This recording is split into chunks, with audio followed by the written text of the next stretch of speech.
ଏବେ ସନ୍ଧ୍ୟା ହେଲାଣି। ଏବେ ମୁଁ ବିସ୍କୁଟ ଅମୁଲ ଖାଉଛି।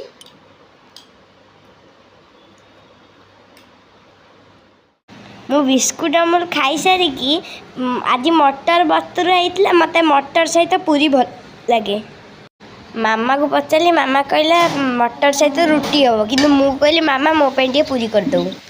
ଏବେ ପୁରୀ ଛଣା ହେଉଛି। ପୁରୀ ଛଣା ହେଇସାରିଲେ ମୁଁ ଖାଇବି।